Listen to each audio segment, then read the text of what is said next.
आज से तकरीबन 25-30 साल पहले जब हम लोगों के घरों में टीवी होता था तो टीवी के साथ एक वायर होता था और उसका वो वायर जो होता था वो छत पे एंटीना से जुड़ा हुआ होता था। और जैसे ही टीवी हम चलाते थे, सिग्नल्स प्रॉपर नहीं होते थे तो हम ऊपर दौड़ते जाते थे। एक बंदा ऊपर गया, वो एंटीना को हिलाता था और नीचे वाला कहता था हाँ ठीक है, हाँ और थोड़ा सा हिला, और थोड़ा सा हिला, और फिर वो ठीक हो जाता था। एक्चुअली व्हाट वी डू, हम क्या कर रहे थे, वी वर अलाइनिंग। आजकल भी जैसे टाटा स्काई है, डिश टीवी है, एयरटेल टीवी है, इनके भी एंटीनाज ऊपर लगे होते हैं। ऊपर ज़रा सा एंटीना की सेटिंग ख़राब होती है, टीवी पे कुछ नहीं आता, और ज़रा सा ऊपर सेटिंग ठीक हो जाए, पूरी दुनिया हमारे टीवी के बॉक्स के अंदर होती है। ये है योग। दो चीज़ों के मिलकर आगे बढ़ना, योग। हिंदी में जैसे हम इंग्लिश में कहते हैं 2+2 = 4, हिंदी में कहते हैं 2 और 2 के योग को 4 होता है। योग यानी कि जुड़ना। जैसे भी आपका श्वास है, अब आपका श्वास चल रहा है स्वाभाविक, सांस अंदर गया बाहर आया, अंदर जब वो जाता है तब हमारे को पता है ये फेफड़े में जाता है और फेफड़े से बाहर आता है। जो लंग्स है, लंग्स में गया, लंग्स से बाहर आया, बट बाहर कहाँ जाता है और कौन सी जगह से वापस आता है, उसे हम कहते हैं कॉस्मॉस, ब्रह्मांड, प्रकृति। हमारा श्वास जो फेफड़े से और कॉस्मॉस से जुड़ा हुआ है, उसका दोनों का योग है, इसीलिए ये शरीर चल रहा है, जिसे हम अलाइव कहते हैं, जिंदा कहते हैं। और अभी अगर फेफड़े खराब हो जाए अथवा बाहर से जो कॉस्मॉस से टूट जाए लिंक, शरीर खत्म, इसे योग कहते हैं। अब योग के जो प्रकार हैं, कुंडलिनी योग, राज योग, सहज योग, लय योग, हठ योग, नादानुसंधान योग, भक्ति योग, ज्ञान योग, और भी बहुत से हैं।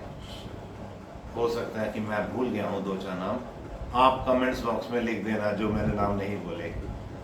तो ये जितने भी प्रकार के योग का मैंने नाम लिया अथवा जो मैंने योग के प्रकार का नाम नहीं लिया, ये सब का भी काम क्या है, हमारे को, हमारी मानसिक स्थिति को, हमारी सूक्ष्म स्थिति को ब्रह्मांड से और अच्छे से अलाइन करके हमारे अंदर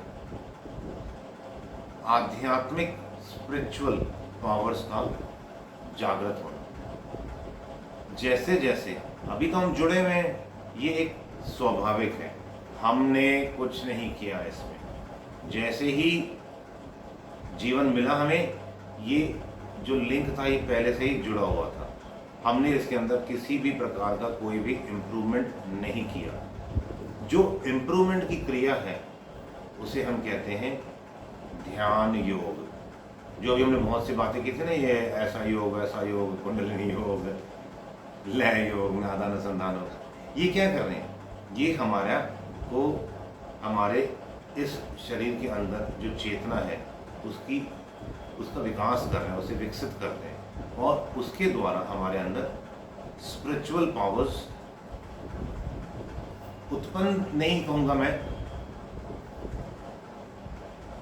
बढ़नी शुरू हो जाती है। जो सुषुप्त अवस्थाएं में अभी है, जो अभी एक बीज रूप में है, वह उसका प्रागट्य होता है, वह धीरे धीरे बढ़नी शुरू। जैसे एक बीज को हम गमले में डालते हैं और बीज का फिर धीरे धीरे पौधा बनता है और फिर पेड़ बनता है, उसी प्रकार जो ये जितने भी प्रकार के योग होते हैं उनका एक ही एम है, जो बीज रूप में, जो सुषुप्त अवस्थाओं में हमारे अंदर जो यौगिक शक्तियाँ भी कह सकते हैं, आध्यात्मिक शक्तियाँ, स्पिरिचुअल पावर्स, कॉस्मिक पावर्स, जो भी अलग अलग बहुत से शब्द हैं अलग अलग महापुरुषों के दिए हुए, तो उसको जागृत करके हमारे को एक्टिवेट करना, और फिर जैसे बीज से पौधा, पौधा से पेड़, उसको हमने इन्वोक करके बड़ा करना है।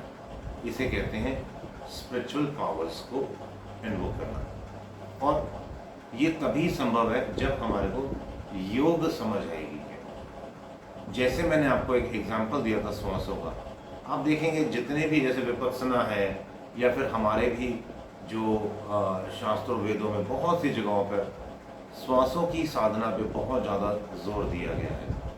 माला श्वासोश्वास की भगत जगत के बीच, जो फेरे सो गुरमुखी, जो ना फेरे सो नीच। उसमें भी करना क्या है, ऐसे नहीं कि हमारे को माला ऐसे जबरदस्ती सांस को पकड़ना है। सिर्फ जो श्वास अंदर आ रहा है और जो बाहर जा रहा है, उसमें सिर्फ कॉन्शियस होकर उसको देखो। जब हम उसको देखेंगे फिर हमारी उस श्वास में स्थिति होगी। फिर जब श्वास में स्थिति होगी तो जब श्वास अंदर जाएगा तो हमारी वृत्ति अंदर जाएगी, उस श्वास के द्वारा सूक्ष्म होती जाएगी वृत्ति, और श्वास के द्वारा वृत्ति अंदर जाएगी फेफड़े तक। फिर जब बाहर जाएगी, जैसे श्वास बाहर निकलता है, फिर जिस पॉइंट तक श्वास बाहर जा रहा है वृत्ति वहाँ तक जाएगी, फिर अंदर आएगी, फिर बाहर जाएगी। जब हम और ज़्यादा रिफाइंड हो जाएंगे, हमारी वृत्ति बहुत सूक्ष्म हो जाएगी, तो हमारे को अपने फेफड़े का तो पता ही है कि श्वास अंदर आता है, परंतु जब श्वास बाहर जाता है, जिस पॉइंट तक श्वास जाता है, हम वहाँ पर हमारी विचार को हम वहाँ पर एकाग्र करना शुरू करेंगे। उस स्थिति में बहिर्कुंभक स्वाभाविक होना शुरू हो जाता है, और उसी क्रिया के द्वारा ही हमारा सूक्ष्म शरीर को भी हम बाहर निकाल सकते हैं, और उसी क्रिया के द्वारा ही हमारे को ये पता लगता है जो हमारा व्यष्टि श्वास समष्टि श्वास से जो जुड़ा हुआ है, जो हमारा ये इंडिविजुअल हमारा जो ये इंडिविजुअल कॉन्शियसनेस, जो कलेक्टिव कॉन्शियसनेस से जुड़ी हुई है, वो किस पॉइंट पे किस तरह से जुड़ी हुई है। और जब वो चीज़ को हम उस स्थिति को प्राप्त कर लेते हैं, फिर चाहे तो हम इस अपने शरीर को 100 साल अथवा 500 साल तक भी तंदुरुस्त रख के जीवन जी सकते हैं। हर प्रकार का स्पिरिचुअल पावर्स, हर प्रकार की एनर्जीज, कुछ भी चाहे हम क्रिएट कर लें, किसी को भी हम मतलब जो कुछ भी हम सोच सकते हैं, हर तरह का सब कुछ हमारे अंदर पावर्स आ जाते हैं। मैंने कुछ अभी आपको योग क्या है वो बताया, और योग की जो किस तरह से उसको हम जीवन में प्रयोग कर सकते हैं, समझाने का प्रयत्न किया।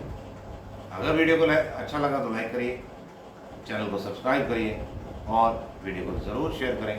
All the best, God bless you all.